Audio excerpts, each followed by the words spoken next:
They said the sea takes what it gives. But no one warned Oba that the mermaid he betrayed would come back with the storm. In a small coastal village in West Africa, with rich oceanic mythology, songs of Mami Wata, and a sacred taboo, never make a promise to the sea you don't intend to keep. In the village, the people lived in peace and harmony.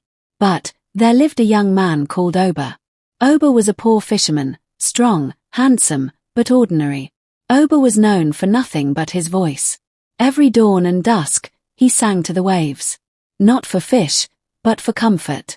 For loneliness clung to him like salt. And beneath the ocean's belly, someone listened. Nnena, daughter of the Sea Queen, heard his song. And in his sorrow, she found beauty. One quiet evening, as he sang to the waves out of loneliness, the beautiful mermaid who was curious, watched him for days. She fell deeply in love. One night, as the moon kissed the tide, she appeared, her voice like wind on glass. She said, "Why do you sing such sad songs, fisherman?" Oba startled, but smiled saying, "Because no one hears them, until now." They met in secret, man and mermaid. In her, he saw magic. In him, she saw meaning. That was how their love story began. They shared songs, love, and beautiful moments together. Their love became stronger as each day passed. The whispered promises and dreams to be together. If only we could stay like this forever. Oba whispered. Then I would need legs, and you would need courage. Nnena said. The mermaid was deeply in love that she was ready to do anything, just to be with Oba. But the sea has rules. To live as human, Nnena would have to give up her tail, her voice of power, and her immortality. Her sisters warned her. If you leave, the sea may never take you back. I would trade eternity for one lifetime of love, she said to them. Despite the warnings of her sisters, she traded her tail for legs, gave up her immortality, and left the sea to live among humans. She transformed into humans and met with Oba at the riverbank. They were happy they could finally be together. With her powers, she gave Oba wealth, favor, and fortune. Soon, he rose from poverty to become a king. Everyone in the village praised Oba, never knowing it was his mermaid queen who turned his fate around. She stood by him. Years passed. Oba changed. He grew proud. Power intoxicated him. The more respect he got, the less he acknowledged Nnena. Power changes the weak. Oba grew proud, cold, and greedy. Soon, he began cheating with palace girls, spreading lies that his queen was strange, too quiet, not fully human. He mocked the very woman who made him king. And one day, he tried to marry a second wife, a daughter of a neighboring chief. Nnena confronted him, eyes full of pain. I gave you gold, thrones, and a kingdom. I gave you my soul. I gave you everything. Why do you seek another? She questioned him. Oba laughed and said, You were just a fish that wanted legs.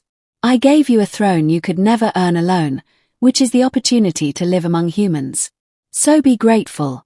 Heartbroken, Nnena vanished from the palace. That night, she walked into the sea, and the ocean welcomed her back like a long-lost storm. The mermaids vowed to take revenge. The ocean grew strange. Fishermen stopped catching fish. Storms raged on cloudless nights. She rose from the sea. Then the whispers began. The Sea Queen is back.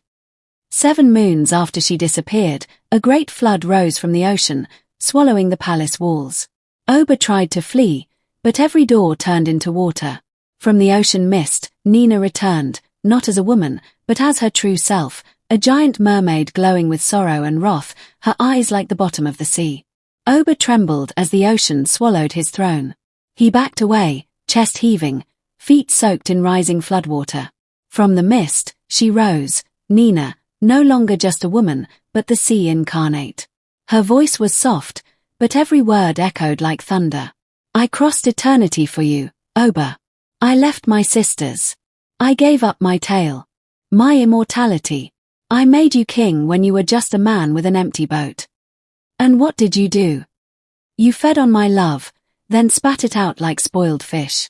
You whispered to other women the same lies you once sang to me. You mocked me, called me strange, said I didn't belong. Oba, I gave you my soul. Oba trembled, trying to plead as the water covered his waist.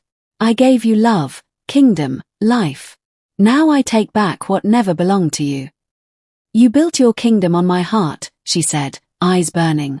And now, you drown in the ruin you created. Oba screamed as tendrils of water rose like hands and pulled him into the depths. His voice echoed once, and then was gone.